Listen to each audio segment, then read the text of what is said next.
भाभी शर्म न आई सास को घर में बंद करके बाहर मटर गश्ती करते हुए।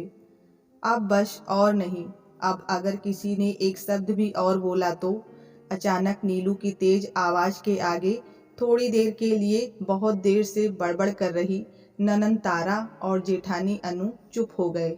बात ये हुई कि नीलू की 70 वर्षीय सास शांता जी अक्सर बीमार ही रहती, जिसके कारण उन्हें घर में अकेला नहीं छोड़ सकते। उनका अधिकतर समय बेड पर ही बीतता और कभी कभी तो नित्य क्रिया भी वहीं हो जाता। तारा और अनु महीने में कभी कभी शांता जी को देखने आती और नीलू के ऊपर ये इल्ज़ाम लगाकर जाती कि वो शांता जी का सही से ख्याल नहीं रखती। आज नीलू जब बाहर गई तो मम्मी जी को कोई तकलीफ ना हो, इसलिए बाहर से ताला लगा दिया था। इसी बीच तारा और अनु शांता जी को देखने के लिए आ गई। अनु के पास घर की एक चाबी थी, तो दरवाजा खोलकर वो दोनों अंदर आ गई। जब नीलू घर में आई तो ताला खुला देखकर समझ गई कि आज तो कुछ तूफानी होगा ही। उसे देखते ही तारा ने कमेंट किया, भाभी शर्म न आई सास को घर में बंद करके बाहर मटर गश्ती करते हुए। घूमने नहीं गई थी दीदी, पूर्वी बेटी को उल्टियाँ हो रही थी, उसे डॉक्टर के पास ले गई थी। वहाँ बहुत भीड़ थी, इसलिए आने में थोड़ी देर हो गई, वरना मैं मम्मी जी को कभी अकेला नहीं छोड़ती। नीलू ने अपनी जाने की वजह बताई। सही कह रही हैं दीदी, हम लोगों ने तुम पर भरोसा किया और तुमने मम्मी जी का ये हश्र किया। तुम जानती थी कि मम्मी जी को 1 मिनट भी अकेला नहीं छोड़ा जा सकता था, फिर भी तुम उन्हें अकेला छोड़कर चली गई। बड़ी जेठानी अनु भी नीलू को गलत बोलने लगी। और तुम मम्मी के लिए सिर्फ दलिया ही क्यों बनाती हो? कभी कभी मुंह का स्वाद बदलने के लिए खिचड़ी या फिर लपसी भी बना सकती हो। छी छी, मम्मी के चादर से कितनी बदबू आ रही है, तुम बदलती नहीं क्या? और यह मम्मी के कपड़े और बाल देखो, लगता है कि महीने भर से ज़्यादा हो गया बालों में तेल डाले। जायदाद में सबसे बड़ा हिस्सा लेने के लिए आगे खड़ी हो जाओगी, लेकिन परवाह और देखभाल करने में कंजूसी किए जा रही हो। ऐसा नहीं चलेगा, याद रखना तुम। अन्नू ने शांता जी को उठाकर एक चेयर पर बैठाया और बेड का चादर बदलने लगी। तारा तेल लेकर बालों में लगाकर चंपी करने लगी और साथ ही नीलू को कमियां बताई जा रही थी कि कैसे मम्मी जी की सही देखभाल नहीं हो रही और उसे क्या क्या करना चाहिए। हर महीने आरोप और आलोचना सुन सुनकर नीलू की सहन शक्ति आज खत्म हो गई।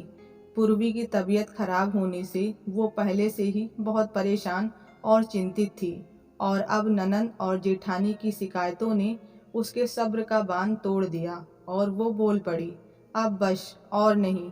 अब अगर किसी ने एक शब्द भी और बोला तो। फिर जब सबको होश आया तो बड़ी ननंद तारा गुस्से से आंख बड़ी करके बोली, तो क्या नीलू, अपनी गलती मानने की जगह तुम हम लोगों को धमकी दे रही हो? माँ मजबूर और बेबस हैं, इसलिए तुम्हारी धमकी से डर जाती होंगी, लेकिन मुझे और बड़ी भाभी को चुप नहीं करा सकती। तो दीदी बात ये है कि आज से नहीं नहीं, अभी से मैं मम्मी जी की जिम्मेदारी लेने से मना करती हूँ। आपने मम्मी जी को तैयार कर ही दिया है, तो अब आप मम्मी जी को अपने साथ ही ले जाइए। और हाँ, जायदाद में से बड़ा वाला, अरे नहीं, एक काम करती हूँ कि पूरी जायदाद आप दोनों के नाम कर देती हूँ। ये बोलकर नीलू अपने कमरे से एक बैग ले आई और शांता जी के कपड़े उसमें भरने लगी। नीलू को बैग में कपड़ा भरते देख अनु और तारा के होश ही उड़ गए। यह क्या, कहाँ तो दोनों नीलू की आलोचना करके अपना मनोरंजन करती थी, लेकिन अब पासा पलट गया। तारा ने तुरंत पाला बदल दिया।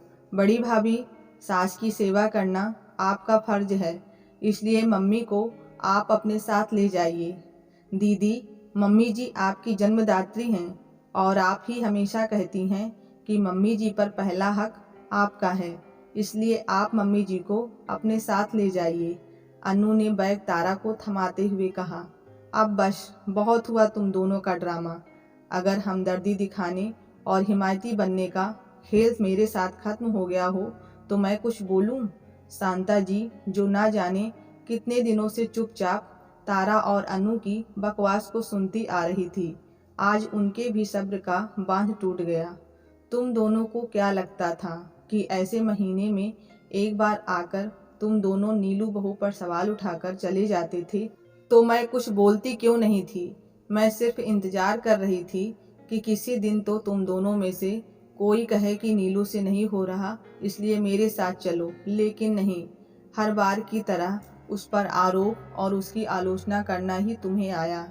जिस जायदाद को लेकर तुम दोनों हमेशा उसे ताने देते हो, असल में वो है ही नहीं, और वो भी इस बात को जानती है। फिर भी बिना किसी लालच के वो मेरी देखभाल कर रही है। शांता जी की बात सुनकर अनु और तारा के चेहरे का रंग उतर गया। दोनों चुपचाप वहां से खिसकने का बहाना देखने लगी। दोनों के जाते ही नीलू शांता जी के गले लगकर रोने लगी। मम्मी जी, आज आपने मेरी सेवा का फल मुझे दे दिया, वरना मुझे लगता था कि आप भी दीदी और भाभी की तरह मेरे बारे में बुरा बुरा ही सोचती हैं। नीलू की बात सुनकर शांता जी ने हंसते हुए नीलू को गले लगा लिया। कहानी पसंद आई हो तो वीडियो को लाइक सब्सक्राइब करना ना भूलें। मिलते हैं नई कहानी के साथ, तब तक के लिए धन्यवाद।